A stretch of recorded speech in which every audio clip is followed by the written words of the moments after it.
Welcome to the Business Blueprint, where entrepreneurs and business leaders learn how to work smarter, scale faster, and build better. Welcome to episode 2 of the Business Blueprint. I am your host, Joe Sandine, alongside my co-host, Clay Kraby.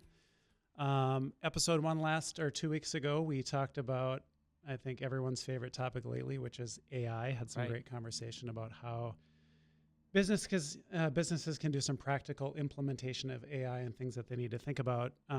Today, I want to take it a little more foundational to essentially how to run a successful business. So the question I want to ask is, are you running your business or is your business running you? That's a question we're going to help you answer and the problem we're going to help you solve over the course of actually the next 2 episodes. We're going to talk about the system that we use at OnSharp to run our business, which is called the Entrepreneurial Operating System, or EOS for short. So to set the stage, I'm going to go back a little bit. So I started OnSharp in 2000, and for the first 8 years of running the business, I really was just kind of flying by the seat of my pants. I had no vision. I was just happy to be making money. When I hired people, I didn't really have a strategy. I just kind of went off of a gut feeling. And I was working my butt off. I was working 80 hours a week. And I really just didn't have a clue what road I was on or what direction I was going. And so, as I look back, what I really needed was a system and a way to turn all that, chaos into clarity.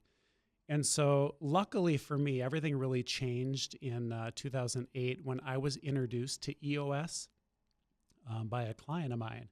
And so one of the original implementers, Mike Payton, who was down in Minneapolis, he worked with one of my clients to implement the EOS process into his business. And since I sat on the leadership team as the IT person, I got kind of that firsthand experience of what it was like to implement EOS in a business in those early years. So let's just start with a quick, definition of what is EOS. So EOS is a set of concepts and practical tools that help entrepreneurs ultimately get what they want from their business. It breaks your business down into 6 key components, which are vision, people, data, process, issues, and then the last one they call traction. It was created by a man named Gino Wickman. He was a young entrepreneur in the early 2000s who at the age of 21 turned around his family business, and then he went on to work with more than 50 companies to refine the tools in the systems that became EOS. He wrote a book called Traction in September of 2007. And in 2008, he launched his company EOS worldwide with his first 8 EOS implementers.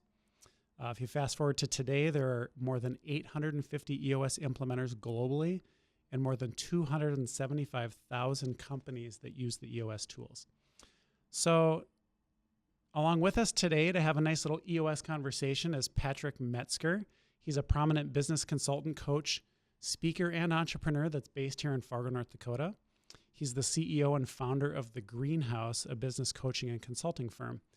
Patrick is a certified EOS implementer, a certified value builder, advisor, and a certified exit planning advisor. His experience lies in business growth, scalability, and exit and succession planning. So Patrick, thank you for joining us on the show today. Yeah, absolutely, Joe. Thanks for having me, and excited to talk all things EOS today. Yes, me as well. So let me just kick it off with a question, Patrick. So you decided to become an EOS implementer. Give us a little background into how you made that decision and maybe how you got introduced to EOS yourself. Yeah, so I really came to EOS through an unorthodox method. I was originally a teacher. Fast forward, after I left teaching, I was doing one-on-one high-performance coaching at the time, actually, and it was a CEO in the Fargo area here. We were on a one-on-one coaching call, and we were talking about all the books in the back seat of his messy vehicle. True visionary style, right? Yep. And one of the books was Traction. As I started poking at him, like, hey, what do you got? What do you read? I'm a avid book hound, and he mentioned Traction.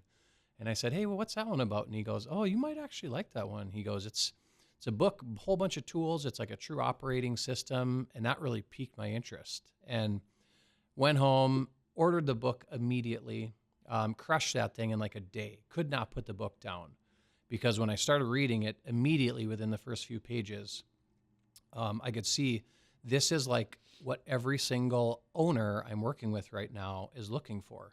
because everyone was trying to take all these random tools, these concepts, and just piece all this stuff together and try to get it to work.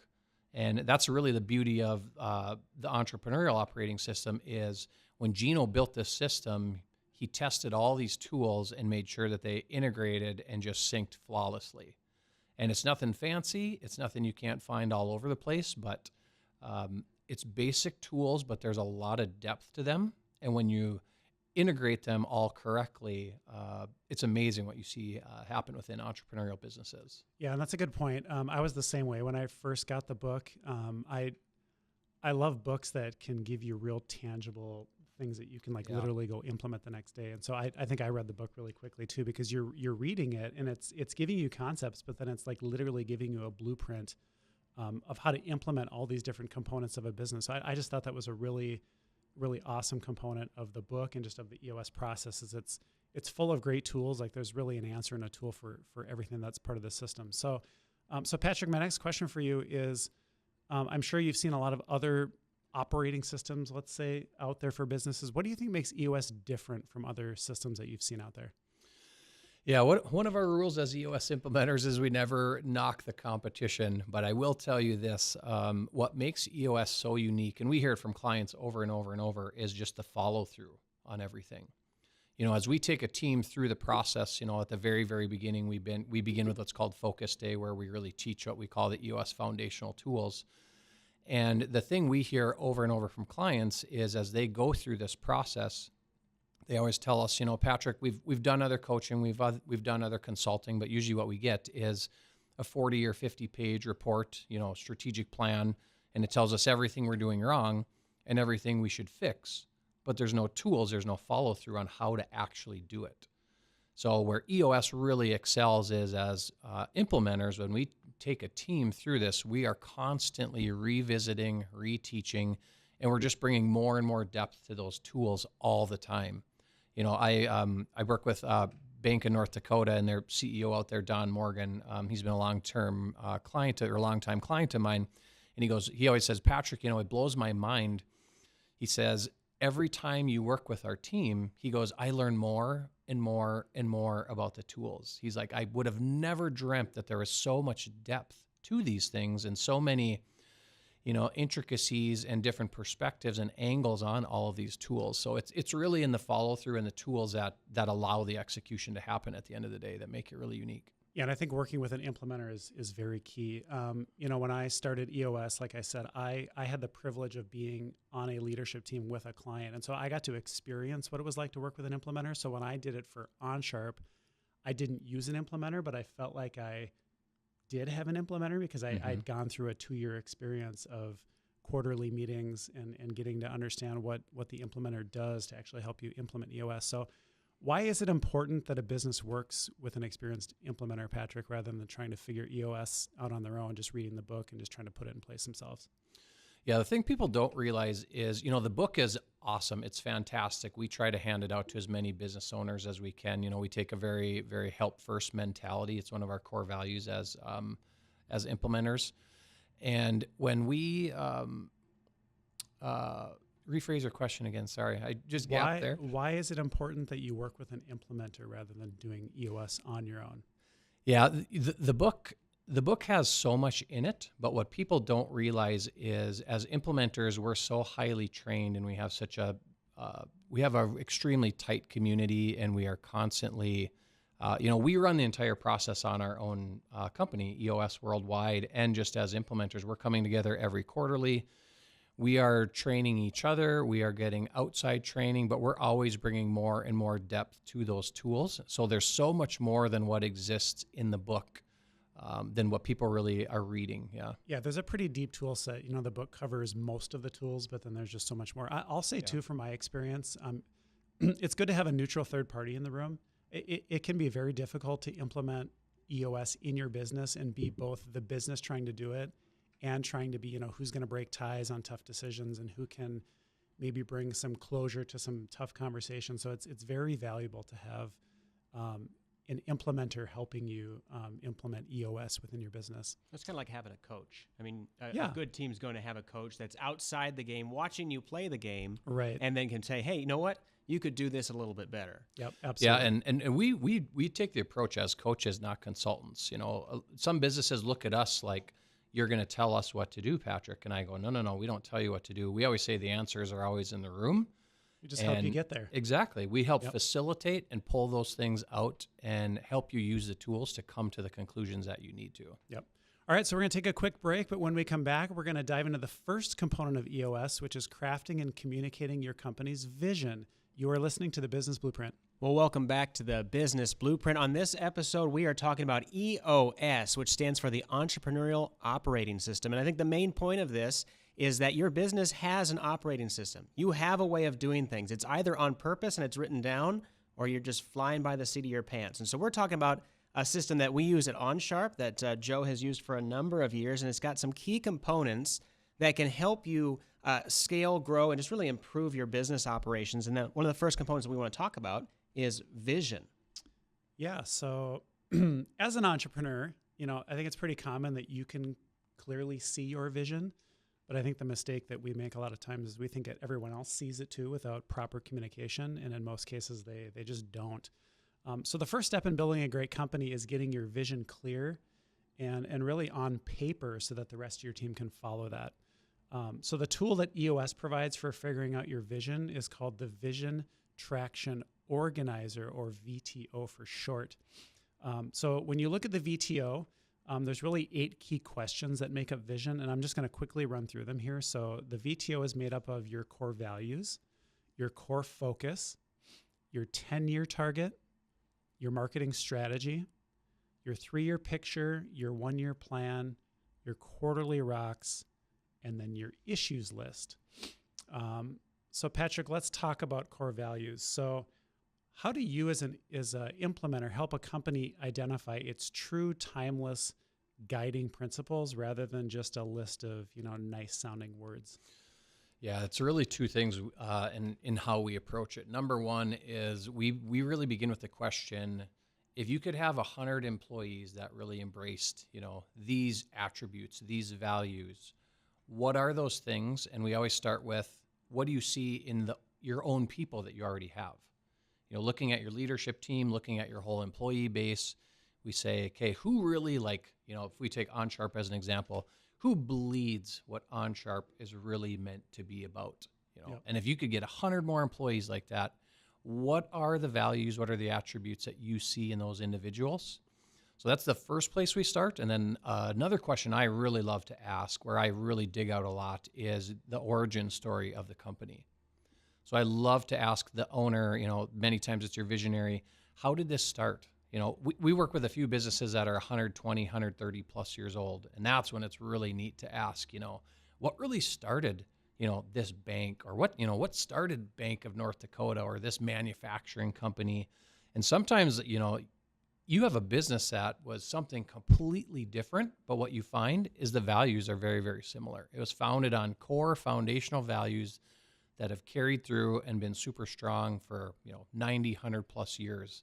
So when you ask that owner, tell me about how this all came to be, what I'm listening for is I literally just record buzzwords and phrases, and then we go around the room and I ask everybody, some individual questions too. And what you start to see is big hardcore themes come about, and you can start to identify those values pretty quickly.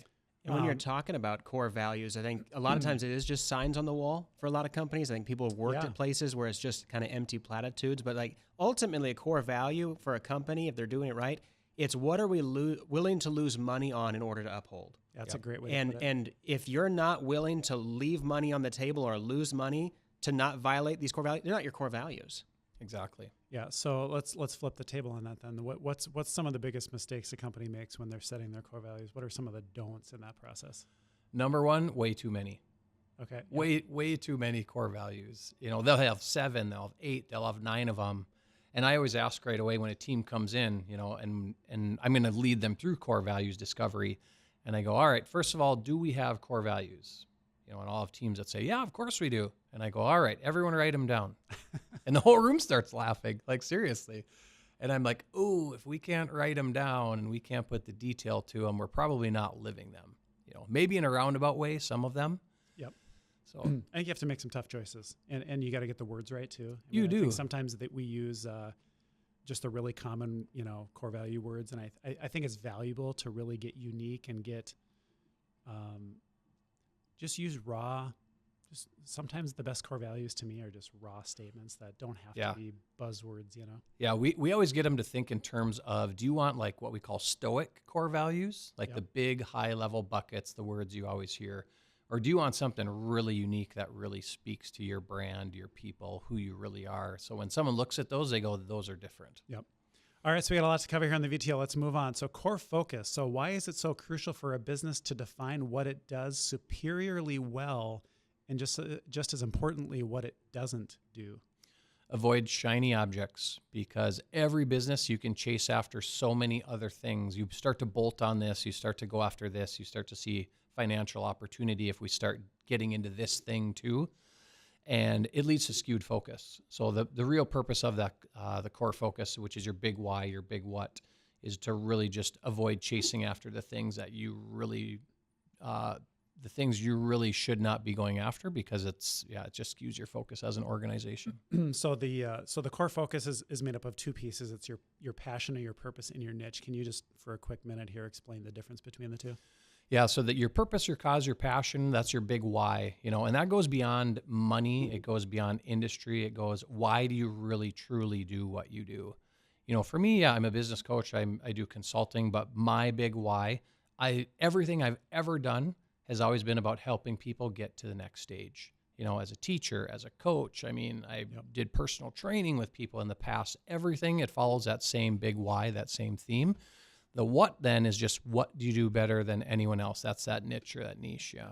I think the cool thing about the why too is when you think as an entrepreneur, no matter what business you started, what would your why be? What would you take into every business you started? And I think when you can get to that, then I think you truly know what your why is in your company. All right, so let's move on. So the 10-year target. So it sounds like a really big, grandiose goal. How do you prevent that from being just, a big pie in the sky dream and actually turn it into something that your team can actually work towards? It's really by breaking it down. When we first throw up 10-year targets, on the marker board, and we start talking with a company about it, the number one thing we usually get is, well, how in the world are we going to do that? And number one thing I always say is, you don't have to know the exact how, but if that's the real true desire, now let's actually reverse engineer it, and let me show you the numbers of how we get there.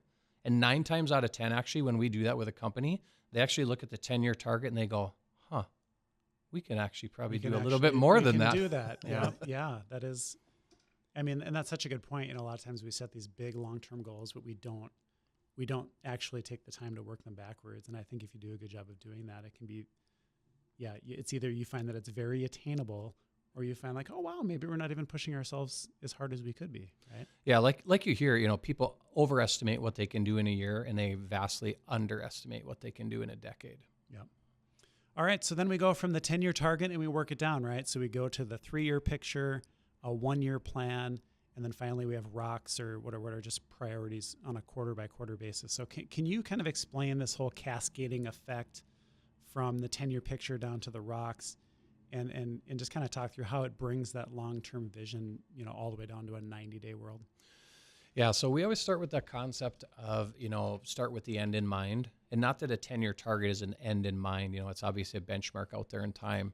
But when you start with that and you start reverse engineering everything, I always draw it as an upside down pyramid for people, and the very top level is your 10-year target. The next level is your 3-year picture. Then you have your 1-year plan below that. Then you have your company rocks. Below that, you have your departmental rocks. So I always say, if you ever want to know why you're doing what you're doing at any level on there, you always look one level ahead or one level above it. So if you want to know, why are we aiming for this in our 3-year picture, you go one level above that, because this is where we want to be in 10 years, right, and this is where we need to be on track as far as in 3 years. If you want to know why your annual goals are such, because we need to be here in 3 years, So everything is reverse engineered, but it all starts with that end in mind, that 10-year target, and just cascades down into the present in those 90-day rocks. So my last question in this segment, Patrick, so for listeners who might feel like their company's stuck, or they're hitting the ceiling and they're having a hard time, what's one immediate action they could take today to start getting some clarity on their vision? The biggest thing I think that I've seen owners really resonate with, and this is literally my own story, is get outside of the business piece as an entrepreneur and start thinking about what's your 10-year target and what you really want personally. Because I've seen a lot of entrepreneurs start building a business, or they start moving a business towards something, and then they realize this isn't what I maybe really want personally.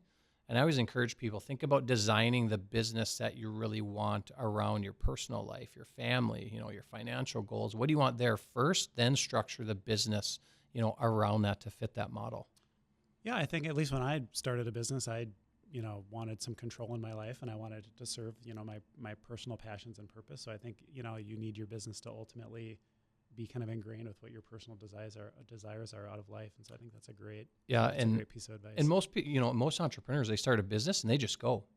They just go. And then they realize, like, that was me for 8 years. Yeah, that's every entrepreneur, and visionary.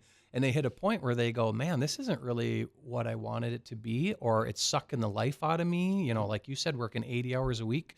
Most people coming in to work with us, that is exactly what they are experiencing. And they're looking for clarity, and they need to restructure and remodel it all. Absolutely. All right, it's time for another break. But when we come back, we're going to talk about one of the most challenging components of EOS to master, which is the people component.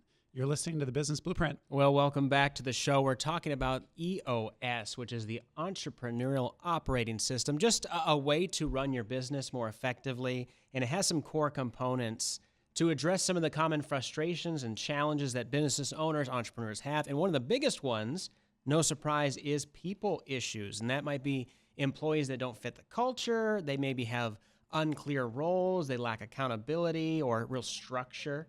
So we're going to spend some time talking about the people component of EOS. We're joined by Patrick Metzger. He's an expert in the Entrepreneurial Operating System. He helps companies implement this framework and address those issues. So we're going to talk about the people component. Patrick, can you start us off by what's the core philosophy of people being a primary component of EOS?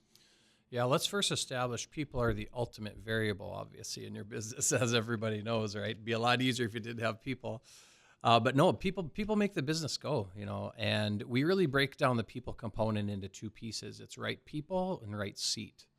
And how we really define those right people being they fit your culture, they fit your values, and a big mistake we see, in businesses around that piece right there is people hire around skill set first, and you really need to be hiring around the values, the attributes first and foremost. So that's really, how we define right people as their culture, values, fits.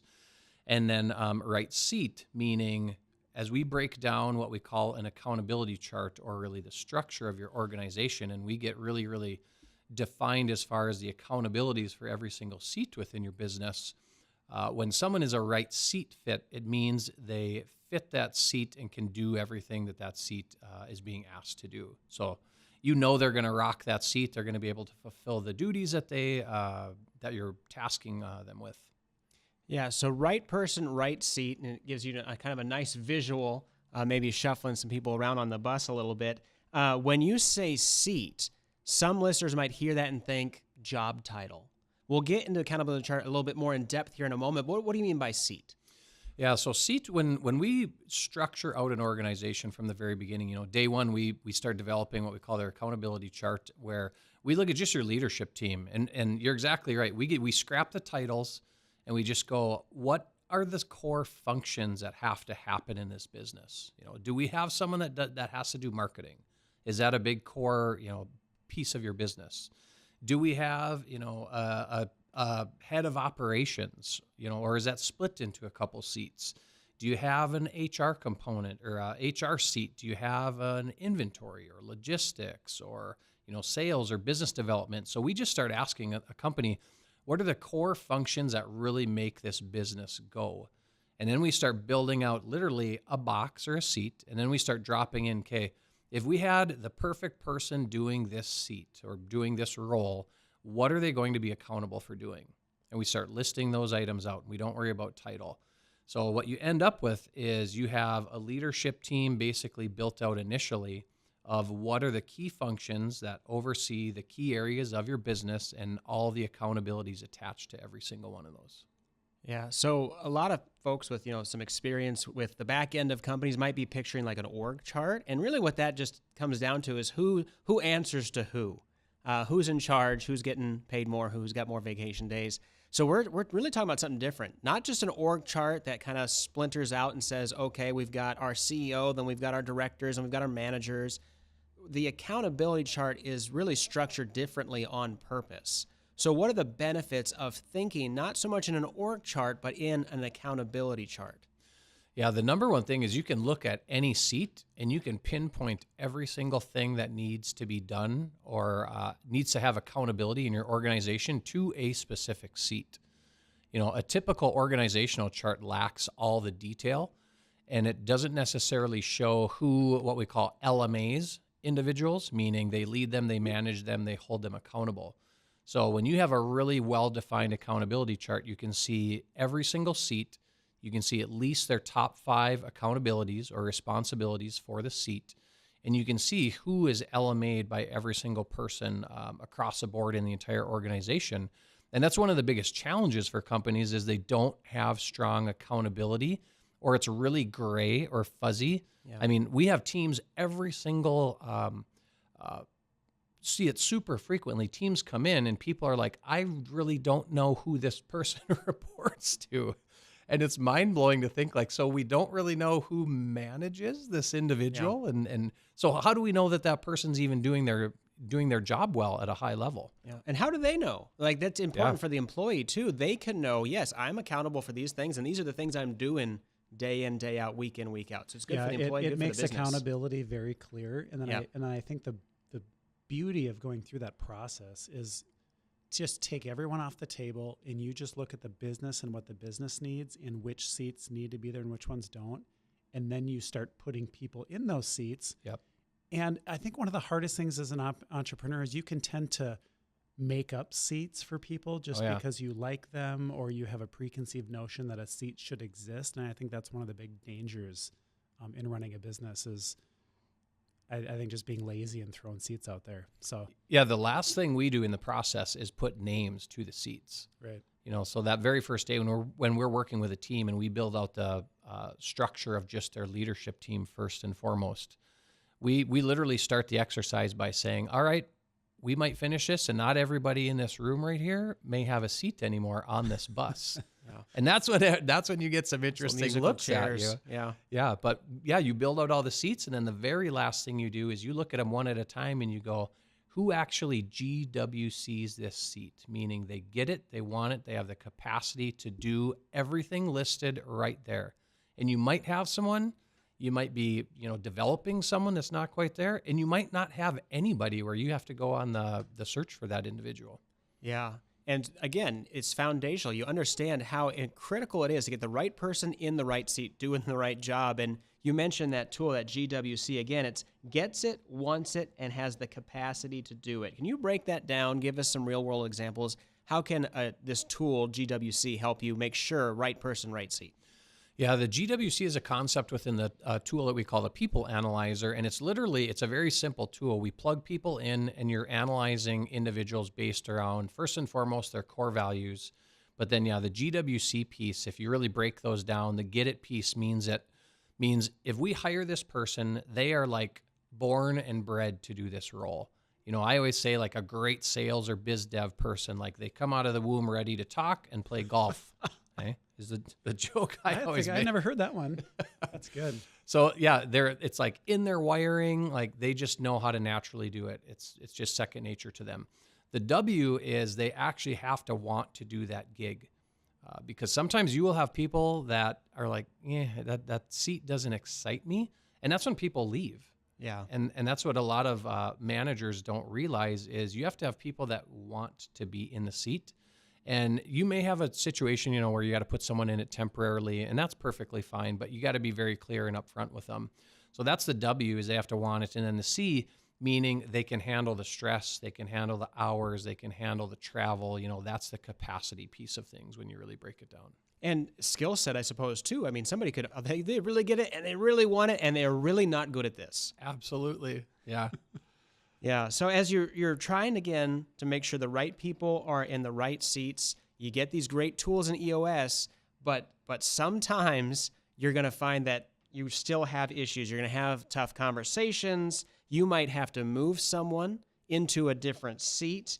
That can be really difficult for the leadership. It can be difficult for the individual. So what advice do you have for addressing people issues quickly so they don't become really big problems? Yeah, it's really a couple things. Number one, the tools address everything because the tools smoke out all the issues. We always say that in EOS because you have scorecards, you have tools to analyze values, you can see if everyone's rocks are on track. So that's number one is decisions get a lot easier in business when you use the tools behind EOS because it makes everything pretty black and white. Yeah. And then second concept is just greater good is the number one rule of the accountability chart. So you look at people and you have to ask yourself, are we going to keep someone hanging around and pay them six figures, $150,000 total comp just because we really like the individual? I've had some businesses look right at me and tell me, yes, Patrick, because if we would terminate that person, it would be a culture killer. And I go, okay, that makes sense. All right. So remember, kids, if you're listening, be nice and show up on time and smile. And, there's just a lot of job security there. Be accountable. Yeah, accountable. But the accountability chart, it does make it black and white. So those conversations can be concrete. It's not about feelings. It's not, it doesn't seem like a good fit. Like it's on the paper. But EOS is not a heartless method. So if you've got someone that you're doing that GWC tool, and maybe you can speak to like, what does that look like practically? How do you rate those things? And if you find someone that's not in there, what is the plan for the business? Yeah, so we rate it just super simple. It's either a plus minus, or a minus. Plus meaning, large majority of the time they get it or they want it or have the capacity. And you rate each of them separately, each of those three things. The plus minus meaning, it's questionable. Sometimes I see it, sometimes I don't. The minus meaning large majority of the time we don't see that in them. Yeah. Yep. So when you really start using that tool, I mean, it gets really, really simple to look at somebody and go, hey, you're a plus minus here, around the get it piece.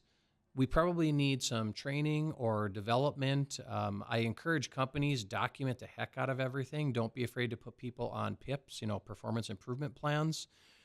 A lot of managers, I think, make the mistake of they just kind of let people float along and they aren't real upfront and clear on expectations. And then a person ends up getting terminated at some point and they really go, well, what led to that? Yeah. Shouldn't be a surprise to anyone. It should never be a surprise. There should be these conversations that happen. And again, it's about putting people in the right seats. It doesn't mean they have to go. You might find that they're excellent in this other role. Absolutely. And these tools can help you do that. So we're going to keep talking about the Entrepreneurial Operating System, EOS. When we come back, we're going to talk about how can you measure whether you're getting the results you need. We're going to talk about the data component of EOS when we come back. All right, welcome back. This is the Business Blueprint. We are talking today about EOS, the Entrepreneurial Operating System. We have Patrick Metzger with us, who's an expert EOS implementer. Before the break, we discussed how having the right people in the right seats is crucial for a healthy business. But how do you know if your team is actually on track to achieve your vision? You can't manage what you don't measure. So in this final segment, we're going to explore the data component of the EOS system. This is all about cutting through the opinions and the emotions to look at the objective facts, giving you a crystal clear weekly pulse on your business. So in EOS, we talk about getting a pulse on the business using a simple one-page tool that we call the scorecard. Many businesses use complex dashboards and maybe only look at their financials monthly or quarterly. So Patrick, what makes the EOS scorecard different than that, and why is a weekly pulse so important? Yeah, it's the simplicity of the scorecard first and foremost. When we build out a scorecard, we build it out at a company level, and then eventually, once we're really comfortable there, we break that down into more departmental scorecards. And if you have multiple branches, we build up branch scorecards. But every scorecard we look at and build out, it's 5 to 15 measurables, and that is it. Most companies are so over inundated, and their people also, with so much data, so many moving targets. I always compare it to a dartboard. You can't put a dartboard in front of your people and say, we're going to do all these things and we're going to hit all these things. we need a bullseye, right? So we need minimal numbers. We need to know exactly what those numbers or metrics need to be. We track them on a weekly basis because it gives you 52 chances to pivot. Some companies will try to fight me on this one a little bit, and they'll be like, well, Patrick, we track this monthly. And I go, okay, that only gives you 12 chances to see it and make an adjustment on it. Yeah. Now I said, imagine if you track it weekly and we can see it 52 times over the course of a year. And they go, oh, that'd be a lot more beneficial, obviously. And I think the key is to understand the difference between leading indicator numbers like that versus, there's nothing wrong with generating financial statements and monthly reports and quarterly reports. We do that all the time, but how do you have predictive numbers in a business that can help you understand, something's going the wrong direction here. We need to talk about it. Yeah, exactly. We always encourage teams, you have to find as many, exactly what you said, Joe, proactive leading indicators, meaning your scorecard should be filled with as many metrics as possible that show you into the future. And a great example of that is the easy one is sales. We could say, oh, you sold this much last week.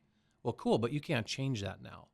Let's track instead. I always say process over product. So processes to track would be how many meetings you have set next week, how many phone calls do you have dialed up for next week that you're going to make connections with.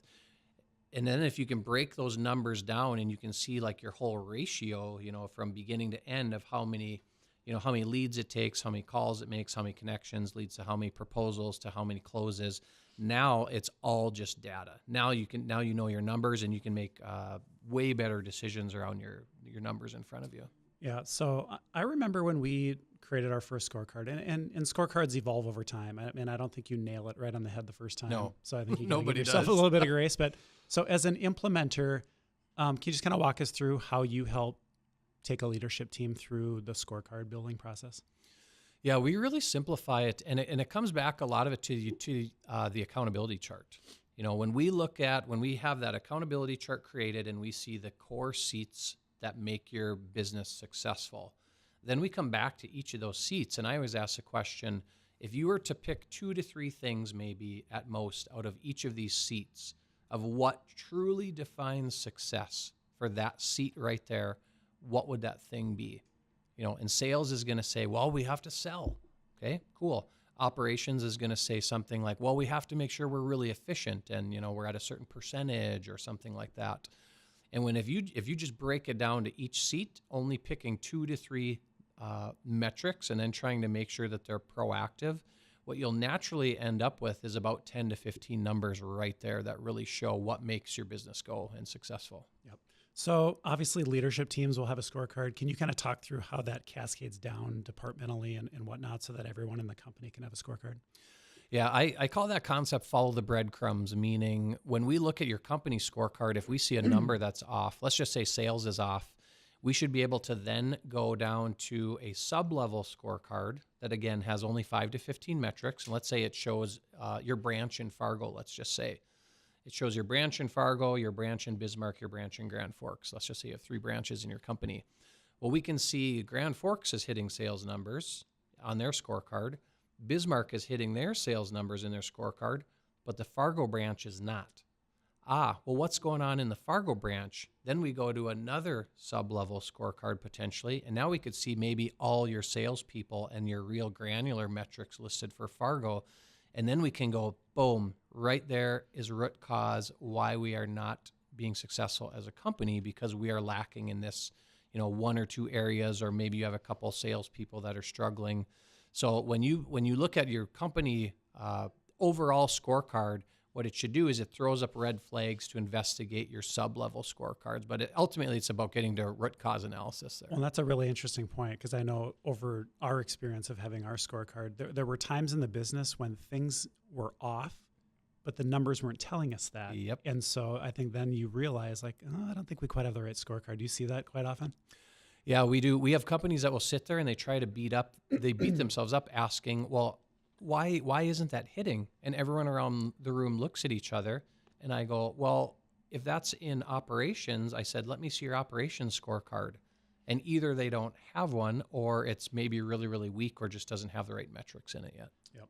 So we use terms on track and off track for scorecard numbers, which is it's very obvious. It's either it's either on or it's off. So what do you do? What's the process in a meeting when numbers are off track? How do you handle that?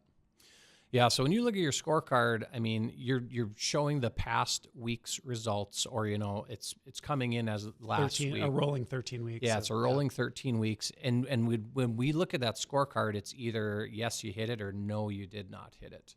Some teams will approach it with more of a on or off, based on how it's trending and stuff. But we really look at it and go, did you hit it or did you not hit it? And if you did not hit it, what we do is you drop it down to an issues list for later in the meeting, and that's where you actually address it. Okay. So for business owners who might be tracking too many numbers, which I think can be very common, or maybe nothing at all, what's what do you think the first step is that you could take, even this week to start implementing the data component and get some clarity? I would really start by just asking each of your key area leaders, just give me the top 2 to 3 things that make you really successful in your area. And don't allow any more than that, because people can come up with 10 or 15 things.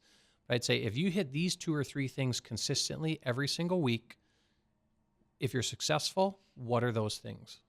So just strip it down. I mean, just reduce the complexity. That's what EOS is really built around, is make it really, really simple. Well, I think the key, you just have to start somewhere. Even if you're only 50% of the way there, start with something and you just improve it week over week. And lo and behold, whether it's 6 months down the road or a year down the road or whatever it is, you'll get to the right scorecard. Yeah, and scorecards, that is a tool that probably takes the longest. I mean, it takes, on average, probably 9 months to a year to get a really good dialed-in scorecard for a company. Yeah.